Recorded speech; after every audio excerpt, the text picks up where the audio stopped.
Hello, I hope somebody is listening.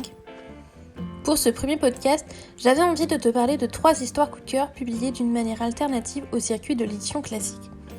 Je ne te cache pas que je ne suis pas du tout une grosse fan de Wattpad, car j'ai énormément de mal à lire longtemps sur un écran de téléphone, ni forcément de l'auto-édition où parfois on ressent un vrai manque de travail éditorial, notamment au niveau de la correction ou de la mise en page du texte. Sauf qu'il y a 3 textes publiés par ces biais que j'aime tout particulièrement et dont j'ai envie de te parler. 2 sont sur Wattpad et 1 en auto-édition. Par contre, petit disclaimer en début de podcast. Je connais toutes les personnes dont je vais te parler ici personnellement et je les considère même comme des amis. Cependant, ce n'est en rien cette amitié qui m'a donné envie de te parler de ces histoires, mais bien parce que je les adore. Et dernière petite information, chaque lien pour lire ou te procurer ces histoires est en barre d'infos. Alors n'hésite pas à aller checker ce qui s'y trouve si tu veux y jeter un œil. D'ailleurs, je te parlerai en toute fin de podcast de 2 webcomics que j'aime énormément également. Passons donc au roman. Donc le premier, il s'agit de Ce qu'il reste de toi de Robin Régem, plus connu sous le pseudo de Robin Prince des Serpents en ligne et notamment sur YouTube ou encore sur Twitter, puisqu'il a une grosse communauté sur les deux et il est quand même pas mal connu pour son franc-parler sur les réseaux sociaux. Mais aujourd'hui, je suis pas là pour te parler de lui en tant que personne, mais bien de lui en tant qu'auteur. Je l'avais déjà lu dans d'autres textes car il a une plume que j'aime énormément, mais je crois que cette histoire est au-dessus de ce que j'ai déjà pu lire de lui. Contrairement aux 2 textes dont je vais te parler un peu plus tard, je ne connais pas la fin, mais même si j'aimerais pouvoir dévorer ce texte d'une traite, je me prends au jeu de la publication au fil des chapitres et donc de la lecture au fur et à mesure de la publication. Ce qui reste de toi est un texte à la fois brut et très personnel qui traite de nombreux sujets assez difficiles. Anxiété, maladie mentale, abus psychologiques. Donc il faut pas du tout s'attendre à une histoire douce, tranquille et feel good. C'est un roman qui arrive à me prendre aux tripes à chaque chapitre et honnêtement qui arrive à m'arracher des larmes. Alors j'ose même pas imaginer lorsqu'on lit d'une traite ce que ça peut donner. Pour te parler un peu de l'histoire, on y suit Hugo, un jeune homme qui a vécu une relation amoureuse difficile et compliquée.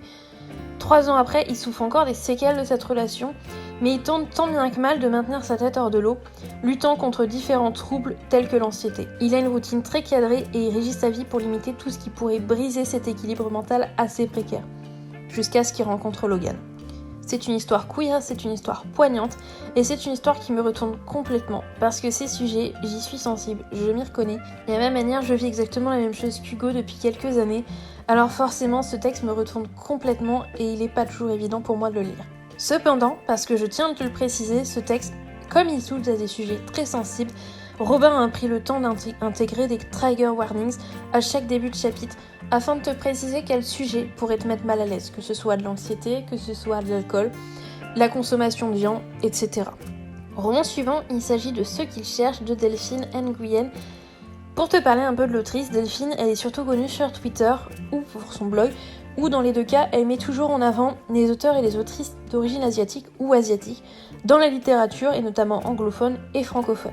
Parce qu'ayant elle-même des origines vietnamiennes, forcément, elle ressent un fort besoin de mettre en avant cette diversité. C'est d'ailleurs à la base grâce à ça que j'ai découvert, parce que, effectivement, j'aime énormément à titre personnel la littérature asiatique, mais que c'est pas toujours évident de trouver des auteurs et des autrices d'origine asiatique mis en avant en librairie. Tout comme Ce qu'il reste de toi, cette histoire est également disponible sur Wattpad, mais changement de registre dans ce cas-ci, puisque ce n'est pas un contemporain, mais de la SF, et plutôt exactement une dystopie. C'est un monde un peu futuristonaude dans lequel ce qu'on appelle le système, une intelligence artificielle, classe les individus en fonction de leur niveau de dangerosité au sein de la société. Et donc on va suivre Haven, ou Haven, j'ai un petit doute sur la prononciation, qui elle justement a passé cet examen et n'est pas considérée comme dangereuse. Sauf qu'Haven, elle a commis un meurtre et du coup elle a 2 possibilités, purger sa peine ou accepter le contrat que lui propose le gouvernement d'œuvrer dans l'ombre en compagnie de 5 autres jeunes qui sont dans la même situation qu'elle, c'est-à-dire qui n'ont pas été testés comme dangereux mais qui ont commis des crimes, afin de racheter leur pardon au sein de la société. Elle va accepter et elle va se retrouver embarquée dans une histoire où évidemment elle ne sait pas tout et elle va découvrir tout un tas de choses, autant sur le système que sur elle-même. Alors certes, dit comme ça, j'ai un peu l'impression que j'essaye de te vendre une énième dystopie qui va raconter une énième fois la même chose. Mais en même temps, ça fait très longtemps que j'étais pas tombée sur quelque chose qui me plaît autant en termes de dystopie. Mais bon, honnêtement, te fie pas à mon résumé, file plutôt lire ce qu'écrit Delphine parce que moi, je sais pas du tout résumer des histoires de SF et de dystopie. Alors certes, je t'arrête tout de suite, t'attends pas non plus à une grande révolution du genre, parce que oui, il y a des codes qu'on reconnaît, Mais en même temps, c'est écrit d'une façon qui fait que on est très vite embarqué dans l'histoire et on a même l'impression que cette histoire nous prend un peu par la main, nous pose sur une chaise et dit « Allez, suis-moi, assieds-toi là, je vais te dire ce que j'ai à te dire. » Oui, les histoires me prennent par la main et me causent. Tout va bien, je vous assure, je suis pas malade. Ce récit, c'est des montagnes russes constantes. Il y a un temps calme pour un pic d'action, de stress ou de remise en cause de la situation, puis un petit moment calme, puis ça repart. Et c'est constamment comme ça, c'est complètement haletant et ça renforce encore plus cette sensation presque d'oppression quand on lit, parce qu'on sent qu'il y a quelque chose qui se trame et qui risque de nous péter la gueule. Et sans te spoiler ni quoi que ce soit, sache qu'effectivement, ça n'arrête pas du début à la fin. Sur Wattpad, il y a un peu moins de 20 chapitres publiés à l'heure actuelle, mais pour l'avoir lu en entier, je peux te dire, tu n'es absolument pas prêt ni prête pour la suite. Et pour finir, je vais te parler d'un roman auto-édité sorti il y a peu. Il est disponible au format papier et format numérique sur Amazon. Alors, même si en temps normal, je recommande pas l'usage de la plateforme, pour une fois, je vais te demander d'aller jeter un coup d'œil puisque c'est disponible que dessus. Et il s'agit de L'Empire de Jade d'Eli Harini, qui est plus connu sous le pseudo Elirini Books sur Instagram. C'est un roman que je porte dans mon cœur depuis un moment puisque peu plus de 6 mois avant sa parution, j'ai pu lire le texte dans une des dernières phases de bêta lecture et je suis tombée complètement sous le charme autant de l'histoire que de la plume d'Eli, alors forcément j'ai très envie de t'en parler aujourd'hui. Dans ce roman, on va suivre l'histoire de Claire-Hélène de Neuville, une jeune française aristocrate dont le père est commerçant et décide de marier de force sa fille à l'un de ses partenaires commerciaux.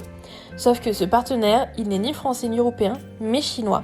Et du coup, Claire-Hélène, qui est une jeune fille un peu rebelle, pas très sage, assez indisciplinée et qui a tendance à sécher, ses cours pour aller jouer avec Henri, le fils du forgeron, elle se retrouve contrainte à devoir accepter ses fiançailles qu'elle n'a pas choisies. Il faut dire que Claire-Hélène, elle vit au XVIIIe siècle et qu'à cette époque-là, les femmes, elles ont pas trop leur mot à dire concernant leur mariage. Cette histoire sera une trilogie au total, mais dans ce premier tome, on suit Claire-Hélène du moment où elle est enfant jusqu'à l'âge adulte, où elle quitte la France pour la Chine et où elle y fait ses premiers pas sous le nom de Jade, puisqu'elle a été rebaptisée ainsi par son peuple d'adoption. Ici, on a plus affaire à un roman historique, d'aventure aussi, et d'amour malgré tout.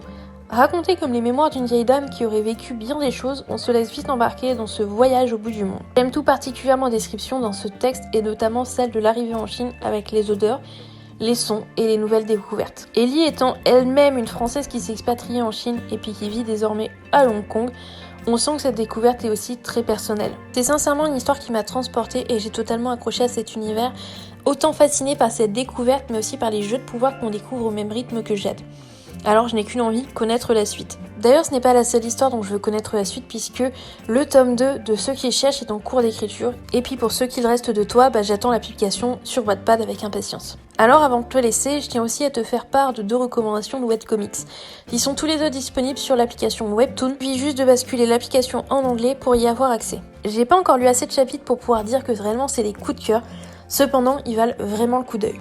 Le premier, c'est The Wraith and the Dawn de René Adier. Donc c'est l'adaptation webcomic puisque à la base c'est un roman dont le tome 1 a été traduit il y a quelques années en France chez Hachette sous le titre Captive les nuits de Sherazade. Cependant le tome 2 n'a jamais été publié. C'est une duologie que j'ai complètement adorée et donc forcément lire un webcomics avec un graphisme que je trouve absolument superbe, c'est un réel plaisir.